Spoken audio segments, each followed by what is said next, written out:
एक बार फिर से आप सभी दर्शकों का अन्नदाता कार्यक्रम में बहुत बहुत स्वागत है।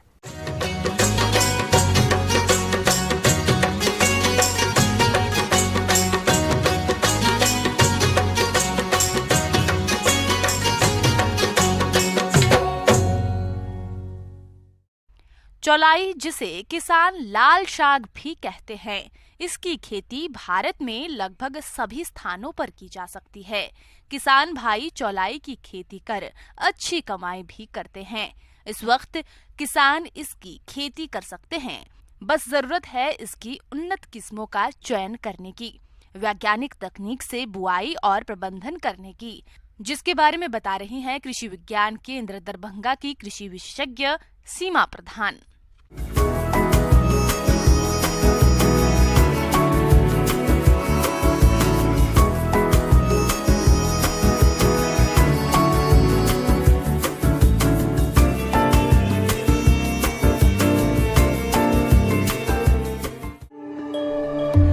चौलाई पत्तियों वाली सब्जियों की प्रमुख फसलों में से एक है।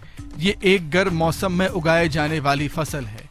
इसकी विभिन्न किस्में हैं जो कि ग्रीष्म और वर्षा ऋतु में उगाई जाती हैं। चौलाई की पत्तों व तनों को बहुत ज्यादा तत्वों के लिए जरूरी माना जाता है। कुछ पोषक तत्व, प्रोटीन, खनिज व विटामिन ए और सी के लिए मुख्य फसल है। चौलाई साग के लिए पहले हम खेत तैयार करने का बता रहे हैं किसान भाइयों। जैसे कि साग के लिए अच्छी और भुरभुरी मिट्टी चाहिए। इसके लिए प्रति हेक्टेयर 200 से 300 क्विंटल गोबर की खाद फैला दें और रोटावेटर से जुताई कर खेत को भुरभुरी कर लें। और उसके बाद जब किसान भाइयों को लगे कि मेरा खेत ऊपर नीचे है तो अपने हिसाब से उसको समतल बना लें। और जहाँ तक बात है इसके बुआई का समय, तो मार्च से लेकर सितंबर तक इसका फेवरेबल महीना होता है। इस महीने के अंदर आप किसी भी समय आप खेत में डाल सकते हैं। चौलाई की खेती लगभग सभी प्रकार के वातावरण में की जा सकती है। रेतीली दोमट मिट्टी से दोमट व चिकनी दोमट भूमि जिसका पीएच मान 5 से 7 के बीच इसकी खेती के लिए उपयुक्त होती है। जल जमाव वाले खेत में चौलाई की खेती नहीं करें।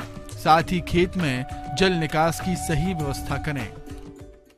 बात करें रासायनिक उर्वरक की, तो प्रति हेक्टेयर नेत्रजन 40 किलो और कैल्शियम 80 किलो और पोटास 60 कीजिए। जिस समय आप खेत का बुआई करते हैं उस समय अच्छी तरह से मिला लें। हम बात करें प्रभेद की, तो पूसा किरण और पूसा लाल चौलाई के नाम से जाना जाता है। और जो C1 और CO2, CO3 जो है ये कोयम्बटूर की वैरायटी है। और लोकल प्रभेद भी मिलते हैं जिनको किसान भाई अपने उपयोग में कर सकते हैं, खेत में डाल सकते हैं। इसके अलावा चौलाई की अन्य किस्में भी है, जैसे अन्नपूर्णा दुर्गा, सुवर्णा, PRA1, PRA2 आदि। बुवाई के लिए प्रति हेक्टेयर के हिसाब से 2 से 2.5 किलोग्राम बीज पर्याप्त होता है। बुवाई से पहले बीजों को फफूंदनाशक दवा से उपाचरित बुवाई करें।